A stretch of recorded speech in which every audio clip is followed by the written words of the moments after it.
Good morning. Welcome to Sacred Enzyme. I'm Stacy. I hope you're doing well today. So I'm going to share some of my personal experiences with the supernatural. And I haven't talked a lot about this stuff on the channel. I've tried to keep it pretty educational in format, but as I go along and sharing things about myself, I really feel like it's probably important that I share some of these things with you so you guys can understand me a little bit better.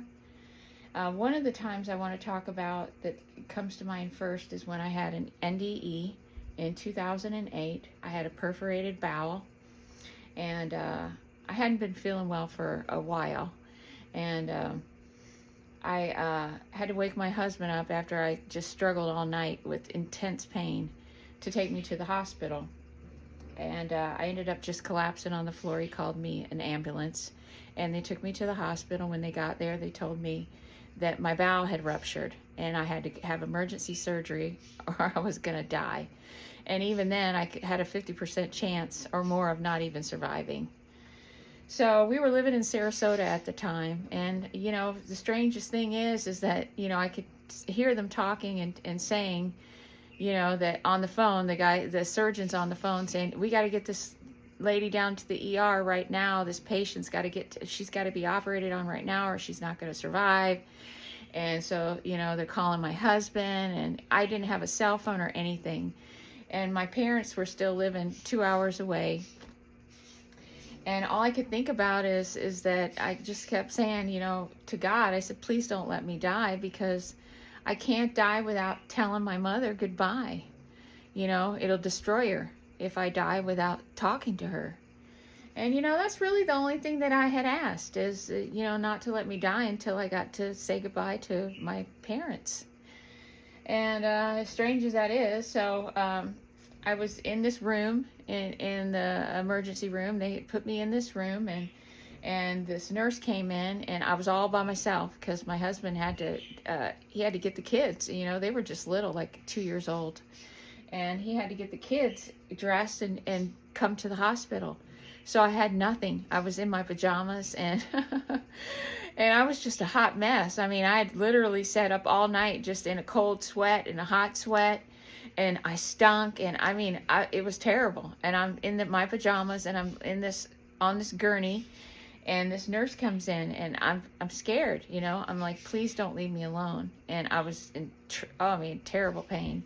And if anybody's ever had a perforated bowel, a ruptured bowel, they can attest for the fact that it's probably the most severe pain that you'll ever experience in your life. It tops anything. And I've had a lot of things happen to me with my health. I mean, there's many times that there's these evil things that are working against people that are walking in the light and are born here, light bearers, light bringers, whatever you want to call us, that are here as star seeds doing this work for the age of Aquarius. You get hit a lot of times with some hard things. I've had like almost a dozen surgeries. I've mentioned before, I've had my back broken twice. My feet have been broken twice. My ankle's been broken. I broke my ankle one time. I've had multiple abdominal surgeries, and, it's just, I've had a lot of things happen to me. And I've been attacked by demons and different things. Different dark entities have attacked me throughout my life.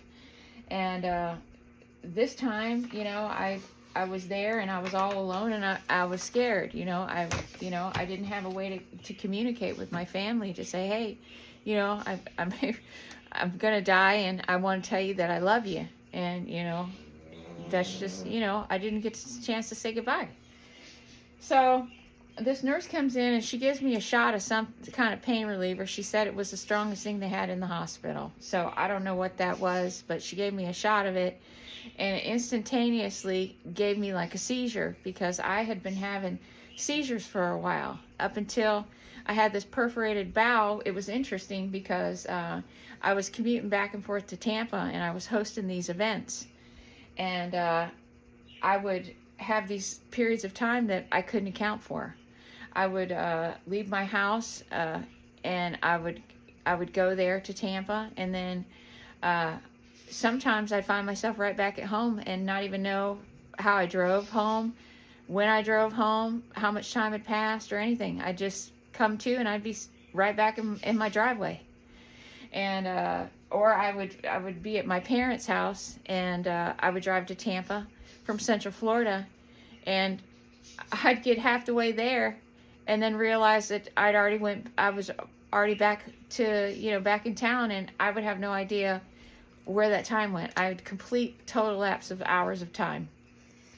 And this was happening quite a bit. I would leave and I would come home, and I was having seizures in the bathroom when I was hosting events, and it was really bad. It was really bad. And so I don't know what was happening there. If something was, trying to communicate with me, intervene with me, I don't know. I don't know if I was being abducted by extraterrestrials. I don't know. So, I never got to the bottom of that, but it gave me a seizure, and I got scared. I got scared because I was having like a seizure aura. And I told her, I grabbed her hand, and I said, please don't leave me. Please don't leave me here by myself. And she said, I'll be right back. And she left and never came back. So I was sitting there all by myself. And so I was talking to God. I was talking to my grandmother. I was talking to everybody, but I felt this presence come into the room. A very, very, very powerful presence. And this really turned my life upside down because it was so overwhelming. It was so overwhelming. And I knew that there was a godly presence there. It was my guardian angel, or it was an archangel, or it was a God itself. The absolute was in the room with me. And I just was overcome with a feeling of peace. And the very next thing, my husband walks in with my kids, and my son Garrett, who I've said is very unique. He's extremely tapped in. He was born very, very aware. He walked over and he grabbed my hand, and all my daughter could say is that she wanted to go look at the fish because they had these big fish aquariums in the lobby. She was not interested in being there with me, but my son, he grabbed a hold of my hand and he was looking around the room. So I'm not sure exactly what he was seeing, but he was seeing something, and he was holding on to me tight.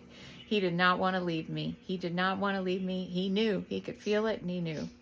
My husband had to practically drag him away from me, and they took me down and did my surgery, and I survived. Obviously I would be here if I didn't survive.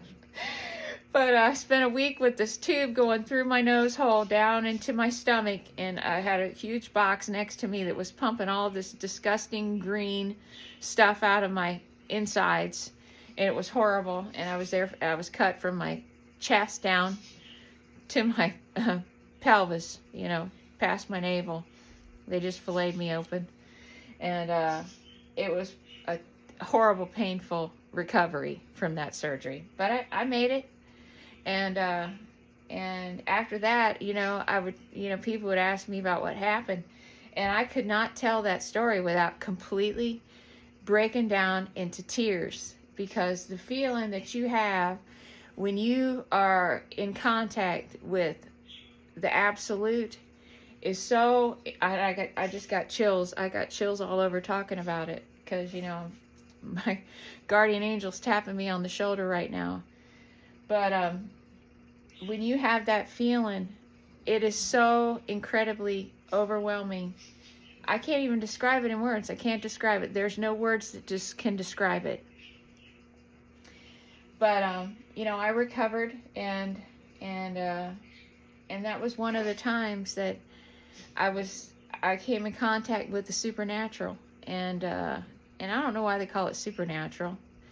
I came in contact with God, and we all have the ability to tap in, but we just have to figure out how to get there. So that's one of my stories, and that was my near-death experience in a nutshell.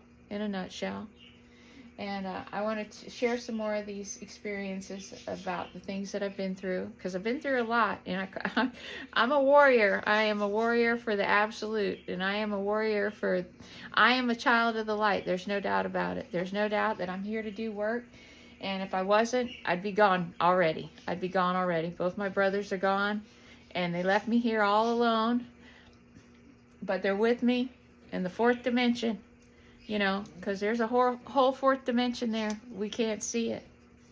But there's places that are, there are physical places, and there are flesh and blood individuals that live in the fourth dimension that we can't see. But when we get, you know, as we get progressed further into this golden age, we'll be able to see all of these things.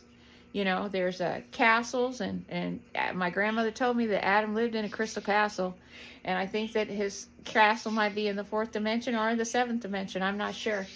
But, you know, there's these churches, these monasteries that are in the fourth dimension, where you have, you know, these people that are able to tap in and astral travel. They go there. They go there, and you have a white lodge, and you have the dark lodge, the black lodge. That's why you have the representation of the checkerboard floor that's in the Masonic temples and the Masonic lodges.